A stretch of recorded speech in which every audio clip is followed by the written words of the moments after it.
যারা যাকে নির্বাচিত করছে তারা তাকে কাছ থেকে দেখার সুযোগ পাচ্ছে, তার ব্যক্তিগত চরিত্র যাচাই করেই তারা এই ভোট দিচ্ছে। সেই রাজনৈতিক দলের যে একটা ছাত্র সংগঠন ছিল, সেই ছাত্র সংগঠনের তাদের নৃশংসতা এবং তাদের অত্যাচার, চাঁদাবাজির নমুনা এখনো আমাদের স্মৃতিতে জাগরুক হয়ে আছে। কিভাবে তারা হেলমেট মাথায়। বাংলাদেশের রাজনীতিতে 5ই আগস্টের পরে যেটা একটু আলোচনা হচ্ছে বা আলোচিত হচ্ছে সেটা হলো ছাত্র সংসদ নির্বাচন, ছাত্র সংসদ, পাশাপাশি ছাত্র দল, ছাত্র শিবির।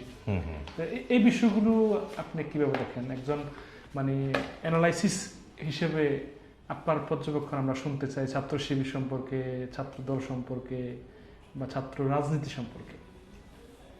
দলীয়ভাবে আমরা যেটা বিলিভ করি সেটা হচ্ছে যে ছাত্রদের ভেতরে যদি আপনি রাজনৈতিক প্রত্যাশা খুব বেশি চাপিয়ে দেন, তাহলে তাদের যে ভবিষ্যৎ সেটা ঝুঁকির মধ্যে পড়ে, আশঙ্কার মধ্যে পড়ে।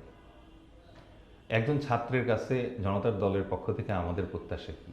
সেটা হচ্ছে সে তার ছাত্র জীবন শেষ করবে, একাডেমিক সার্টিফিকেট অর্জন করবে, সামনে একটা জব অথবা ব্যবসায় যাওয়ার জন্য যে স্কিল দরকার সেই স্কিলগুলো সে অর্জন করবে, একটা ব্যবসা অথবা চাকরি সে করবে, তার সংসারের উপার্জনক্ষম প্রধান হিসাবে সে নিজেকে প্রতিষ্ঠিত করবে। সুতরাং ছাত্রদের জন্য আমাদের দলীয় যে আন্ডারস্ট্যান্ডিং এটা খুব পরিষ্কার। আমরা চাই ছাত্ররা আগে নিজেদের সংসারের একজন প্রতিষ্ঠিত প্রধান হিসেবে গড়ে তুলুক। এটা হচ্ছে প্রথম আমাদের চাওয়া। দ্বিতীয়ত, আমরা এখন বিভিন্ন ধরনের রাজনৈতিক ছাত্র সংগঠন যেগুলো দেখতে পাচ্ছি, এই জাতীয় সংগঠনগুলো ওই সকল রাজনৈতিক দলের নিজস্ব মতাদর্শের প্রেক্ষিতে তৈরি। কিন্তু ঐতিহাসিকভাবে আমরা এই 1-1.5 বছর আগেও আমরা যে পতিত রাজনৈতিক দলটি আছে, সেই রাজনৈতিক দলের যে একটা ছাত্র সংগঠন ছিল, সেই ছাত্র সংগঠনের দৌরাত্ম্য, তাদের নৃশংসতা এবং তাদের অত্যাচার, চাঁদাবাজির নমুনা এখনও আমাদের স্মৃতিতে জাগরুক হয়ে আছে। কিভাবে তারা হেলমেট মাথায়, অস্ত্র হাতে বিভিন্ন জায়গায় তাদের পেশি শক্তির প্রদর্শনী করেছে, এটা আমাদের এখনও মনে আছে।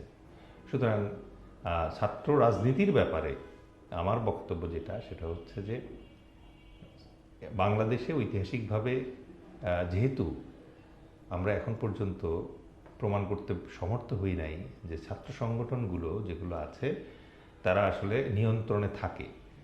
কারো কারো বিরুদ্ধে শরীরের বিশেষ অঙ্গ কাটার অভিযোগ আছে, কারো কারো বিরুদ্ধে হেলমেট সহ বিভিন্ন ধরনের অস্ত্র সহ অত্যাচারের রেকর্ড আছে, কারো কারো বিরুদ্ধে বিভিন্ন ধরনের টেন্ডারে, চাঁদাবাজিতে নিমগ্ন হওয়ার ইতিহাস বাংলাদেশে আছে।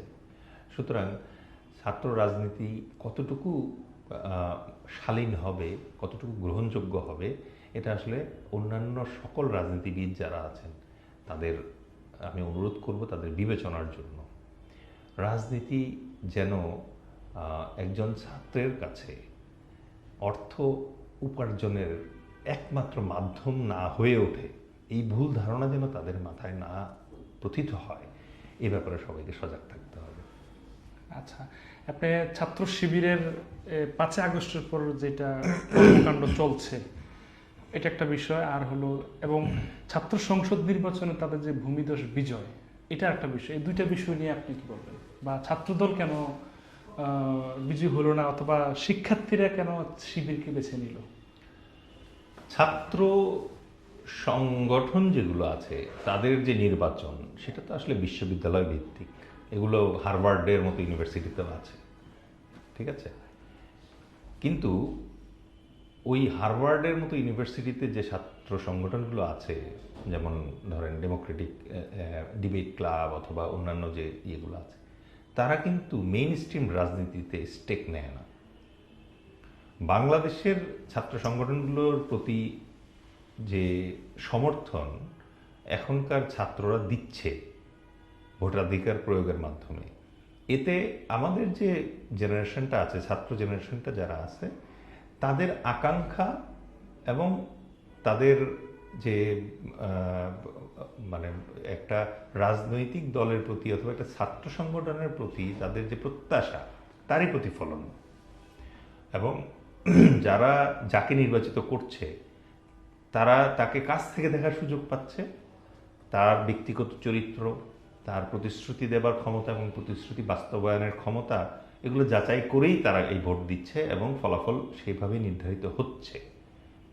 এই জাতীয় নির্বাচনগুলোতে কারচুপি অথবা জালিয়াতির মানে প্রমাণ কিন্তু নাই। সুতরাং এগুলো হচ্ছে আমাদের যে ছাত্রছাত্রীরা আছেন সেখানে তাদের প্রত্যাশার প্রকৃত প্রতিফলন বলে আমি ধরে নিব। এখন ইন্ডিভিজুয়ালি যে জয়লাভ করছে তার দলীয় অথবা রাজনৈতিক মতাদর্শ কি, এইটা আমি মানে এখানে আমি খুব বেশি ক্রেডিট দেওয়ার চেষ্টা করব না অথবা দেব না, বরং ওইখানে যে ইন্ডিভিজুয়াল নেতারা আছে যারা ইলেকশনটা করছে তাদের ব্যক্তিগত চারিত্রিক দৃঢ়তা, তাদের নেতৃত্বের ক্ষমতার কৃতিত্বটাই আমি দিব ওই জায়গায়।